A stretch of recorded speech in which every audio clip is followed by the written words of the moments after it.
maallaqaati malee uummata Oromoo bulchuu miti.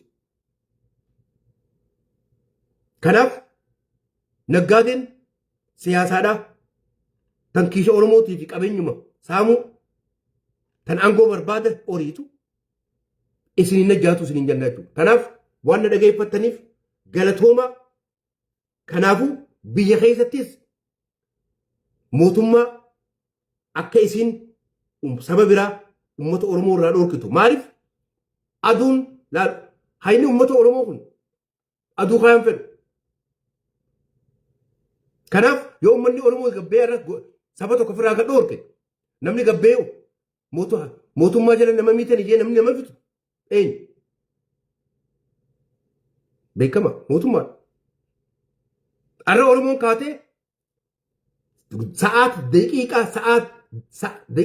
sa'aa takka keessatti waan amma nuti irraa boonyu kana Oromoon guyyaa tokko sa'aa takka keessatti deeffachuu dandeessi. Gumaasii. Sodaa mootummaatiif teessee jechuun waan biraatiin. Jarri mootummaa sodaanne isin sodaanne kan milishaa qawwee mootummaa hidhatee uummata Oromoo fixu kun isin hin sodaatu. Garuu daangaa rabbii dabartanii jirtanii uummata Oromoo irraa dhorkaa Somaalee.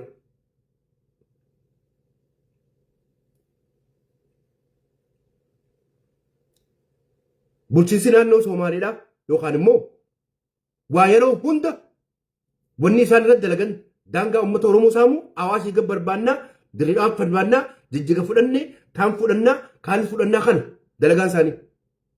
Kanaaf wanni mootummatti maxxananiif mootummaa jaalatanii Itoophiyaa diiguufii miti. Itoophiyaa jaaruufii miti.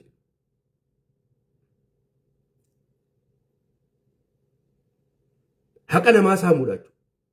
Haqa namaa saamuu nama jeesuun dalagaa isaanii jechuudha. Kanaaf jara keenya arraas boruus bikka jirrutti biyya alaa jiraannu biyya keessa jiraannu saba keetii dubbachuun dirqamaa jechuudha. Siyaasaan garagara taanus saba keetiif dubbachuun dirqama. Wanni feetis naa baddu. Saba keetiif dubbachuun dirqama jennaa waan na dhageeffattaniif galatooma. Ammoo ilmaan Harargeetii fi ilmaan Arsiidhaa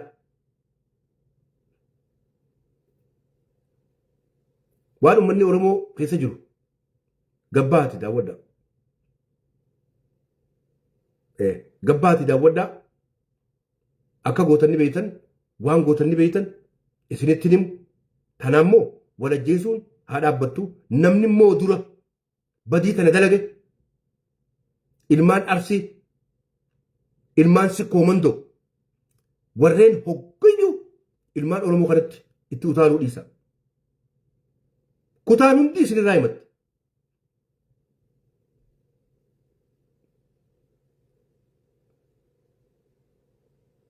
Gabbaheeti namoonni gargari isinitti himaa jiru.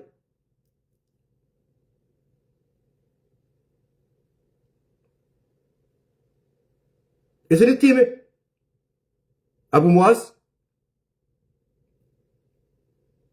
Abu Mus'ab isinitti himee jira. Maali isinii jedhe dhiiga keessani obboleessa keessani Abu Mus'ab namoota manguddoo meeqaan ta'e isinii himee jira.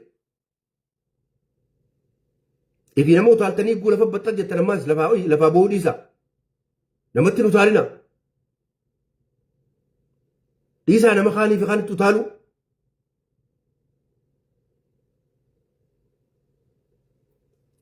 Yoo dhugatti ilmaan waaqoo guutuu taatan ta'a. Yoo ilmaan waaqoo guutuu ilmaan nadhii gammadaa taatan ta'a. Ta'a ilmaan Oromoo irraa kutaa Oromoo irraa. Odoo arra Harargeen dura isin barbaadde nama Harargee akka isin jettan kanatti akka afaan dadaa kanaan Harargeen jiru. Wallaahi osoo Harargeen dhuftee ilmaan Arsii kana goote dura akkas goote gabbeetiin dhukkee irraa kaasa. Isinii dubbii barbaade kam jeetiin dhukkee irraa kaasa. Akkuma obboleeyyanii gorsuu malee. Yoo akkan ofirraa isin dhoorkan malee nama taa'u miti isin ammaas. Kanaaf wal fixuun keenya gaarii miti. Akkuma Abuu Sahaab isiniin jee taa ilmaan Oromoorra kaanii fi kaanitti nu taarina. Ammas lola xumuruu hin dandeenye eegalina. Assalaamu alaikum wa rahmatullahi wa barakaatu.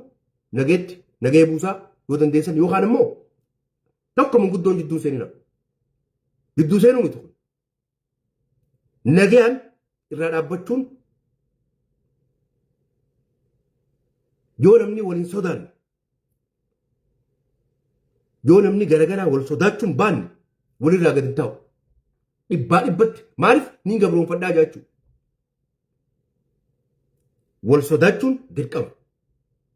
Nama wal sodaatee tusee ta'a. Naga walii kannu. Ollaa waliin sodaanne naga walii kannu. Kun dhiira. Manguddummaan dhiira abadan numan fayyifne. Abbootii teessan tan biyya keessaa manguddummaa na olii gad ummata baalagee nama jeesee nama manguddummaan dhageenye manguddummaa jidduu seenina. Namni ollaa waliin sodaanne kabajaa waliin kannu.